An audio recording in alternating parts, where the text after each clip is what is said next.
Selamat pagi anak-anak. Bagaimana kabar kalian hari ini? Semoga kalian dalam keadaan sehat dan tetap semangat dalam belajar ya. Nah, hari ini kalian akan belajar tentang nilai-nilai dalam sila Pancasila. Coba siapa yang masih ingat ada berapa sila dalam Pancasila? Oke, 5 ya. Nah, tentu kalian sudah hafal semua bunyi setiap sila dalam Pancasila. Pancasila sebagai dasar negara Indonesia. Selain itu, Pancasila juga menjadi pandangan hidup bangsa Indonesia. Terdapat berbagai nilai yang terkandung dalam Pancasila, bahkan dalam setiap sila-silanya. Nilai-nilai luhur Pancasila seharusnya ditanamkan dalam diri setiap orang sejak orang itu lahir. Begitu pula terhadap kita semua, terhadap kalian. Nah, orang bisa berperilaku baik jika orang itu bisa berperilaku sesuai dengan nilai-nilai Pancasila. Apa saja nilai-nilai yang terkandung dalam setiap sila dalam Pancasila?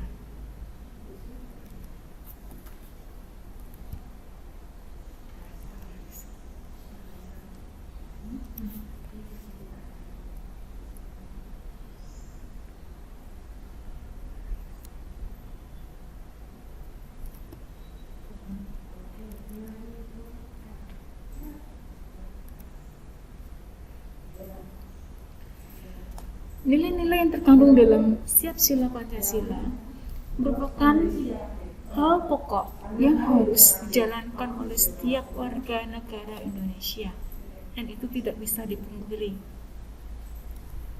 Sila pertama dalam Pancasila yaitu ketuhanan yang Maha Esa. Bangsa Indonesia dikenal sebagai bangsa yang agamis. Apa artinya? Bangsa kita hidup dengan menjalankan ajaran agamanya. Manusia yang beriman dan takwa kepada Tuhannya. Nah, bertakwa kepada Tuhan yang Maha Esa di Indonesia sesuai dengan ajaran agama dan keyakinannya masing-masing. Mengapa begitu? Karena di negara kita terdapat tidak hanya satu agama, tetapi ada 6 agama yang diakui oleh negara kita. Nah, dalam menjalankan kehidupan beragama, bangsa kita sudah sangat terbiasa dengan yang namanya toleransi. Untuk apa bertoleransi? Karena kalau tidak bertoleransi, kita tidak akan bisa menjalani hidup yang aman, damai, dan tentram. Perbedaan-perbedaan yang ada, baik dalam itu, terutama dalam kehidupan beragama, itu harus disertai dengan toleransi dan saling menghormati. Itu yang selama ini kita alami, bukan?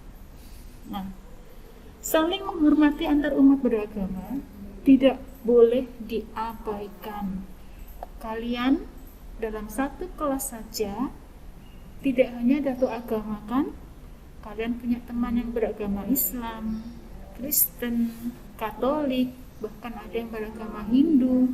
Nah, kalian harus saling menghormati. Bagaimana caranya? Misal temanmu yang beragama Islam sedang berdoa, dengan caranya kalian tidak boleh mengejek, kalian tidak boleh menganggap bahwa cara berdoa agama kalian itu lebih baik. Itu salah satu contohnya.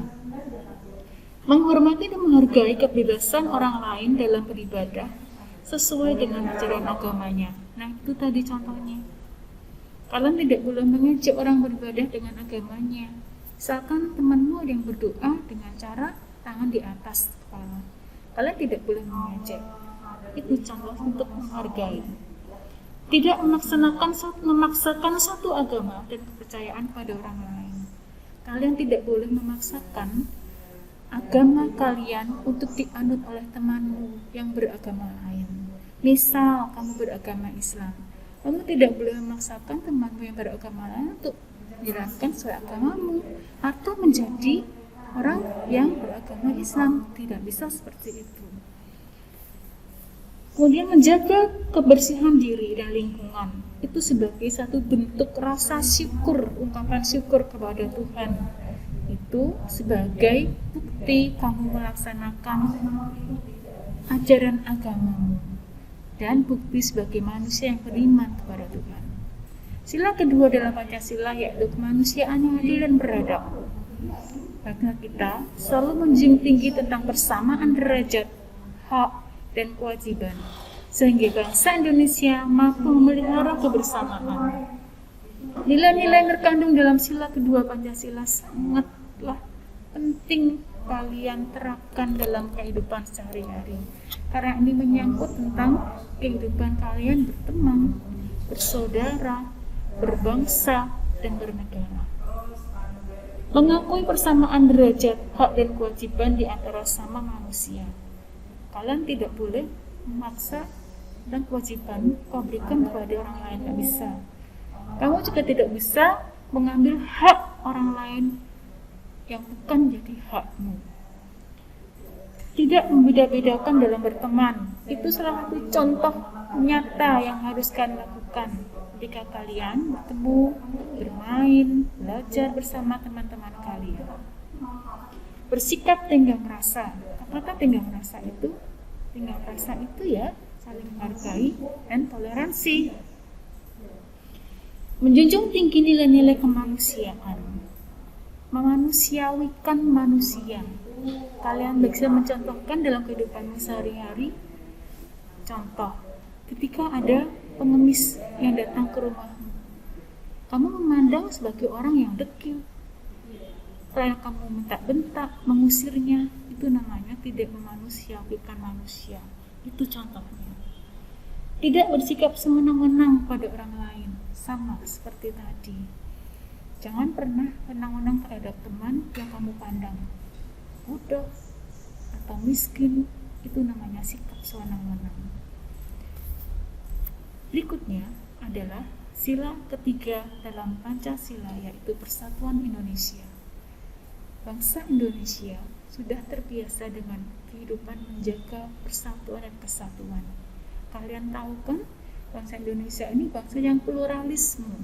Apa artinya? Bangsa yang penuh dengan keanekaragaman, perbedaan, baik agama, suku, ras, kebudayaan, pekerjaan, pendidikan. Nah, semua itu kalau tidak dijaga akan sangat berbahaya, mengancam kesatuan bangsa ini. Menjunjung tinggi persatuan bangsa itu kewajiban mutlak setiap bangsa Indonesia. Kalau kalian tidak bisa menghargai teman, tidak bisa saling bekerja sama, maka tidak akan tercipta persatuan. Mencintai keanekaragaman, baik keanekaragaman budaya, keanekaragaman adat istiadat, agama, itu harus dihargai. Jangan pernah memandang adat istiadatmu itu lebih tinggi daripada adat istiadat dari suku lain. Itu akan mengancam persatuan negara kita. Menghargai perbedaan suku, bangsa, agama, dan budaya dalam masyarakat wajib dilakukan dan dijaga oleh setiap bangsa Indonesia. Sila yang keempat, Pancasila, yaitu rakyatan yang dipimpin oleh hikmat kebijaksanaan dalam permusyawaratan perwakilan. Adat istiadat nenek moyang bangsa kita yang sangat kental dan sangat kita pahami adalah salah satunya gotong royong. Di setiap suku, di setiap pulau di negara kita, gotong royong selalu ada. Coba kalian pikir, apakah di sekitarmu, di lingkungan tempat tinggalmu ada kebiasaan gotong royong? Apa itu gotong royong? Saling membantu. Siapa yang pernah melihat di sekitar rumahmu ada orang punya kerja, atau membangun rumah, atau membangun masjid? Apakah hanya orang Islam saja yang membantu membangun masjid? Tidak kan? Semua yang tinggal di tempat itu pasti akan membantu. Itu namanya gotong royong. Ketika membersihkan jalan kampung, semua warga yang ada di jalan itu pasti ikut membersihkan. Itu namanya gotong royong juga. Nah, selain gotong royong, di masyarakat kita juga kental dengan kehidupan bermusyawarah dalam menyelesaikan suatu permasalahan bersama. Pernahkah kalian melihat pemilihan ketua RT, kepala desa, bupati, gubernur, bahkan presiden. Nah, di situ ada yang namanya musyawarah mufakat untuk memilih pemimpin. Contoh di tempat kalian pemilihan ketua RT. Nah, kalian tahu di situ ada musyawarah. Kalian menyebutnya rapat. Orang tua kalian bermusyawarah menentukan ketua RT. Mereka akan bermusyawarah mencapai mufakat dengan cara yang damai, yaitu menentukan dengan suara yang terbanyak. Seperti kalian memilih ketua kelas kemarin. Kalian sudah melaksanakannya juga untuk kelas kalian. Itu contoh penerapan sila keempat Pancasila. Yang terakhir adalah sila kelima, yaitu keadilan sosial bagi seluruh rakyat Indonesia. Gotong royong merupakan adat kebiasaan yang sudah mengakar dalam kehidupan masyarakat Indonesia. Dalam gotong royong juga tertanam nilai kehidupan kekeluargaan, adil, dan menghargai orang lain. Tidak merebut hak orang lain. Tidak mungkin ada gotong royong kebersamaan jika ada yang merebut hak orang lain. Itu sangat tidak mungkin. Memberikan perlakuan yang sama tanpa memandang status sosial seseorang. Jadi dalam kehidupan sehari-hari, kalian kehidupan berteman, kalian tidak akan memandang temanmu itu sebagai teman yang kekurangan atau cacat, tidak, bukan. Jadi pandanglah orang tersebut sebagai orang yang sama dengan kalian. Tidak ada bedanya. Di mata Tuhan, semua orang memiliki hak dan kewajiban yang sama.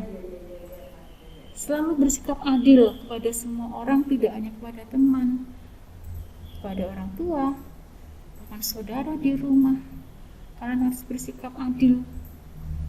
Kemudian tidak merusak fasilitas umum. Siapa yang suka mencoret-coret ketika berada di tempat umum, contoh di jalan, pagar, di tembok-tembok, bahkan rumah sendiri dicoret-coret. Nah, itu namanya ikut merusak fasilitas umum.